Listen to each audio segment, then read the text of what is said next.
Assalamualaikum, salam Malaysia Madani Kanta 744 dimulakan dengan rangkuman berita-berita utama hari ini. Kita ikuti perinciannya dalam segmen Esensi. Perdana Menteri memberi jaminan bahawa siasatan rapi akan dibuat berhubung dakwaan rasuah dan penyalahgunaan kuasa melibatkan pegawai Jawatan Imigresen Malaysia baru-baru ini. Perkara itu akan dibincangkan dalam mesyuarat Jemaah Menteri pada Rabu. Perdana Menteri turut melakukan lawatan mengejut ke kaunter imigresen dan kastam KLIA. Beberapa penambahbaikan juga perlu dilaksanakan segera bagi memantapkan operasi di pintu masuk negara itu. 300 juta ringgit diperuntuk untuk menaik taraf Jalan Ulu Skerang sepanjang 50 km di bahagian Seri Aman di Sarawak. Jalan tersebut akan dinaik taraf ke Jalan Berturap.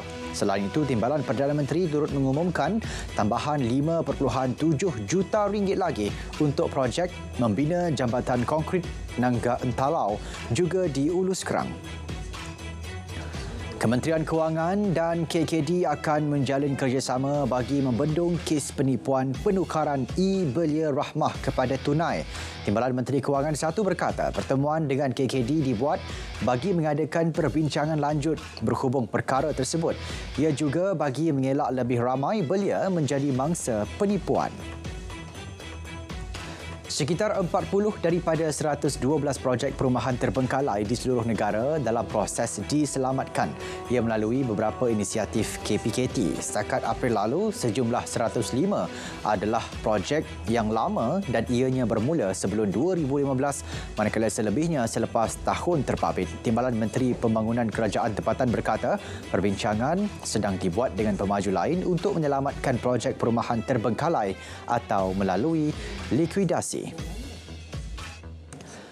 Bantuan tiket penerbangan kepada pelajar Institut Pengajian Tinggi Awam IPTA berupaya meringankan beban kewangan pelajar. Naib Chancellor UMS berkata, bantuan ini turut membantu perkembangan akademik pelajar. Inisiatif ini akan mempermudah dan tidak membebankan pelajar yang sebahagian besar mereka adalah daripada golongan B40. Inisiatif e-tiket yang diperkenalkan itu turut disambut baik mahasiswa UMS. Lembaga Tabung Haji disaran mengadakan ijtihad baharu bagi mencari jalan penyelesaian mengatasi isu semasa operasi masyair termasuk kesesakan kemah di Mina. Menteri di Jabatan Perdana Menteri Hal Ehwal Agama berkata perkara tersebut perlu dibuat berikutan jumlah kota jemaah haji yang bertambah setiap tahun. TH akan mengadakan mesyuarat penutupan melibatkan pelbagai agensi perkhidmatan di Arab Saudi bagi menilai semula tahap perkhidmatan sepanjang musim haji tahun ini. Seorang wanita maut dipercayai ditikam oleh bekas suami dalam kejadian di Kubang Kerian, Kelantan awal pagi tadi. Laporan dibuat oleh anak saudara mangsa yang tinggal bersama. Siasatan awal mendapati 13 kesan kecederaan dan tikaman di tubuh mangsa. Suspek berusia 51 tahun ditahan pihak polis kes disiasat mengikut Seksyen 302 Kanun Keseksaan kerana membunuh. Seorang pegawai polis ditemukan mati dengan kesan tembakan di kepala di Pejabat Bahagian Siasatan Jenayah IPD Rembau semalam. Ketua Polis Negeri Sembilan berkata pihaknya menerima maklumat mengenai kes itu pada 6.30 petang dan pegawai itu ditemukan dalam keadaan berlumuran darah. Kes diklasifikasikan sebagai mati mengejut dan siasatan lanjut sedang dijalankan. 5 lelaki warga asing ditahan di perairan Pengerang, Kota Tinggi 8.50 malam tadi kerana terlibat kegiatan mencuri besi buruk. Ketua Polis Johor berkata menerusi optaring gelora, pihaknya mengesan suspek sedang memunggah besi buruk ke dalam 2 buah bot kecil yang diikat dengan tongkang. Dari kegiatan dikesan, suspek bertindak agresif merumpuh bot ronda polis. Pemeriksaan mendapati terdapat 100 tan besi buruk bernilai RM180,000. 20 kawasan panas di 36 Dun Kedah dikenal pasti untuk diberi tumpuan ketika PRN. Ketua Polis Kedah berkata langkah itu bagi memudahkan penugasan pegawai dan anggotanya. Ia juga akan memudahkan untuk membuat penambahan petugas. Ini termasuk memberi lebih tumpuan di kawasan terbabit demi memastikan keselamatan semua. Seramai 4,794 anggota serta pegawai polis akan terlibat dalam PRN Kedah. Seorang kanak-kanak lelaki dan bapa saudaranya yang jatuh daripada bot di Sungai Kelantan, Kampung Pasir, Pekan Hulu Jumaat lepas ditemukan lemas pagi tadi. Ketua Polis Tumpat berkata kedua-dua mangsa ditemukan terapung oleh pasukan penyelamat. Mayat mangsa dibawa ke Hospital Tumpat untuk proses bedah siasat. Seorang lelaki berumur 20-an maut terlepas kereta dipandu terlibat kemalangan di Jalan Johor Bahru Mersing. Ketua Polis Daerah Kota Tinggi berkata dua rakan mangsa cedera dan kini dirawat di Hospital Kota Tinggi. Siasatan awal mendapati mangsa memandu dari arah Mersing menuju ke Johor Bahru sebelum keretanya hilang kawalan. Kisah siasat mengikut Seksyen 41-1 Akta Pengangkutan Jalan 1987. Kerajaan Sweden digesa mengambil langkah segera terhadap insiden kedua membakar Al-Quran di Stockholm 3 hari lalu. Hukuman setimpal wajar dikenakan ke atas pihak terlibat. Ini bagi memastikan provokasi agama tidak berulang selain menegakkan undang-undang. Sweden juga digesa meminda undang-undang sedia ada bagi menyekat dan menghalang provokasi agama. Projek pembesaran dan menaik taraf lapangan terbang Sultan Ismail Petra Pekalan Cepa dijangka siap sepenuhnya September tahun depan. Pengerusi bersama Majlis Tindakan Pembangunan Negeri Kelantan berkata ia mengalami kelewatan 25.79% atau 143 hari berbanding jadual asal. Kelewatan disebabkan beberapa faktor khususnya melibatkan keperluan utiliti dan bahan binaan. Penyelesaian masalah bekalan elektrik di Sabah perlukan kerjasama semua pihak termasuk pemegang taruh. Pengerusi SESB berkata NGO dan kepimpinan akar umbi berberanan penting kerana terlibat menyokong atau menambah inisiatif atau projek penjanaan kuasa elektrik. Pengalaman masa lalu wajar dijadikan pengajaran agar semua pemegang taruh bekerjasama dan menjadi sebahagian daripada penyelesaian. Sektor korporat perlu membuka lebih banyak peluang untuk golongan belia terlibat dalam bidang pendidikan TVET. Timbalan Menteri Belia dan Sukan berkata golongan belia perlu diberi peluang dan pendedahan terhadap bidang itu bagi memacu industri tersebut.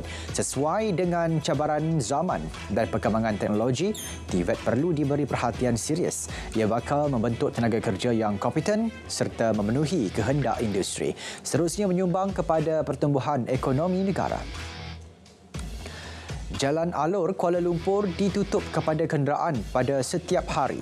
Bermula 6 petang hingga 3 pagi bermula 1 Julai, kenderaan tidak lagi boleh melalui jalan tersebut. Ia bagi memberi keselesaan kepada pengunjung termasuk peniaga untuk menjalankan aktiviti mereka. Jalan alur merupakan salah satu lokasi terkenal sebagai syurga makanan di kalangan pelancong dari dalam dan luar negara. Perak akan mengadakan perbincangan bersama Kementerian Sumber Manusia dan KDN untuk mempercepatkan proses pengambilan pekerja asing bagi sektor perniagaan barangan lusuh. Esko-nya berkata sejak 10 tahun lepas, kota pekerja asing dalam sektor berkenaan dibekukan. Selain itu, beliau turut berharap kerajaan negeri memberi kebenaran kepada pemegang lesen barang-barang lusuh sama ada sedia ada atau baharu untuk meneruskan perniagaan. Kerajaan Negeri Melaka berhasrat menjadikan Sungai Melaka Fasa 2 sepanjang 4.9 km sebagai tempat latihan kepada sebahagian sukan air. Ketua Menteri berkata ia termasuk sukan perahu naga dan kanu. Ini sekaligus dapat mempromosi Sungai Melaka Fasa 2 sebagai destinasi pelancongan air. Lebih 60 pasukan dari 20 negara dijangka menyertai perlumbaan perahu naga peringkat antarabangsa di Sungai Melaka Fasa 2 pada Jun 2024. Pengerusi pengelola perlumbaan perahu naga Melaka berkata ia bersempena Tahun Melawat Melaka 2024. Perlumbaan peringkat antarabangsa berkenaan diyakini akan mendapat sambutan baik khasnya dari China, Hong Kong dan negara-negara Eropah. Nilai aset kerajaan persekutuan melebihi RM1 trilion setakat ini. Timbalan Menteri Kewangan berkata ia berdasarkan aset tanah dan bangunan yang dilihat dalam tempoh 10 tahun ini. Bagaimanapun nilai itu tidak termasuk beberapa aset kerajaan di luar negara. Nilainya juga dijangka bertambah sebanyak RM30 bilion tahun ini. Langkah jaminan kerajaan terhadap kedudukan kewangan Felda disifatkan sebagai langkah tepat. Ia memperbaiki aliran tunai agensi itu selain membantu golongan peneroka meningkatkan taraf ekonomi. Namun, penganalisis ekonomi berpendapat untuk jangka masa panjang, Felda perlu mengambil langkah segera menstruktur semula organisasinya bagi memperbaiki kelemahan yang ada. Suruhanjaya Syarikat Malaysia SSM mengumumkan inisiatif tambahan pengurangan kompaun. Ia bertujuan menyokong komuniti perniagaan dan korporat mengharungi fasa pemulihan masa kini. Inisiatif pengurangan kompaun di bawah Akta Perkongsian Liabiliti Terhad 2012 tersebut melibatkan pengurangan kompaun sebanyak 90%. Inisiatif itu berkuat kuasa mulai esok hingga 31 Disember tahun ini. Ia bakal manfaatkan 16,765 perkongsian liabiliti terhad. Pendaftaran bagi persidangan peralihan tenaga TNB yang akan berlangsung di Pusat Konvensyen Kuala Lumpur pada 28 dan 29 Ogos 2023 kini dibuka. Persidangan itu dijadual syarat dengan sesi persyambahan minda dan idea mengenai dasar tanpa sepadan, teknologi dan keupayaan diperlukan oleh peralihan tenaga serantau. Ia bakal memaparkan dan mengupas tuntutan masyarakat antarabangsa yang terus mencari kehidupan lebih sejahtera melalui pembangunan mampan tenaga, pengangkutan dan perbandaran. Pelanggan Al-Rajhi Banking and Investment Corporation Malaysia Berhad kini boleh menyimpan dalam 6 mata wang utama asing. Pelanggan boleh menyimpan dalam mata wang tersebut apabila mendeposit dengan akaun semasa iMata-Mata Asing, wang asing. Komoditi murabahah, pelanggan hanya perlu membuat deposit awal berjumlah $1,000 Amerika atau setara dengannya dalam mana-mana denominasi yang disenaraikan.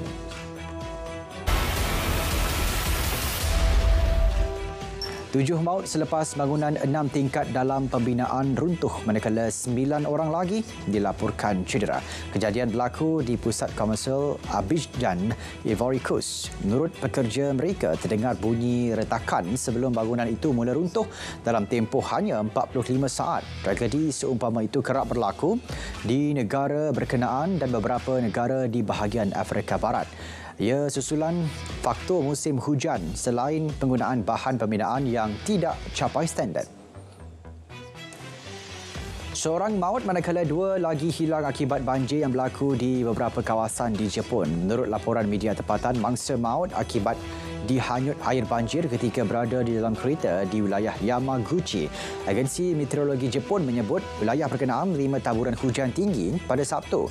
Ia merekodkan 289 mm dalam tempoh 24 jam, manakala Kunimi dan Oita merekodkan 249.5 mm.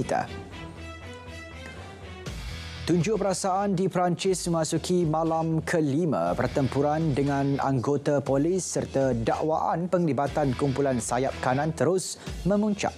45,000 polis bersama ribuan anggota bomba dikerah untuk melindungi ketenteraman awam. Situasi huru-hara berlaku di pelbagai bandar termasuk Paris, Marseille, Lyon, Strasbourg dan Nice. Hampir 2,000 individu telah ditahan manakala lebih 200 anggota polis cedera. Tunjuk perasaan tercetus selepas polis menembak mati seorang remaja awal minggu ini. Konflik Rusia-Ukraine, kedua-dua negara itu masing-masing pada Sabtu menyebut telah melancarkan beberapa serangan melibatkan pelbagai sasaran. Jurucakap Kementerian Pertahanan Rusia berkata, telah menggagalkan serangan Ukraine dalam tempoh 24 jam. Manakala pihak Ukraine pula menyebut terdapat pertempuran dengan Rusia dalam tempoh yang sama selain membuat serangan terhadap sistem peluru berpandu dan pos kawalan milik Rusia. Puting beliung di Alberta, Kanada telah menyebabkan banyak pokok tumbang dan memusnahkan rumah. Puting beliung berkenaan melepasi 2 kawasan di Alberta sekaligus menjejaskan sekurang-kurangnya 12 buah rumah. Bagaimanapun tiada kemalangan jiwa dilaporkan. Bencana alam itu berlaku pada sambutan Hari Kebangsaan Kanada kali ke-156. 1/10 penduduk India mengidap Diabetes sekaligus menjadi satu lagi amaran kepada negara yang dikenali sebagai Ibu Negara Diabetes Dunia. Pendedahan itu hasil kajian Majlis Pendidikan Perubatan India bulan lepas.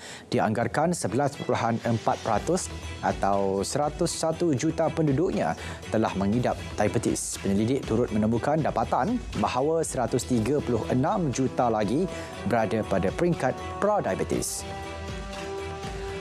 Raja Belanda Willem Alexander mohon maaf penglibatan negara itu dalam sistem perhambaan pada masa dahulu yang telah meninggalkan kesannya hingga ke hari ini.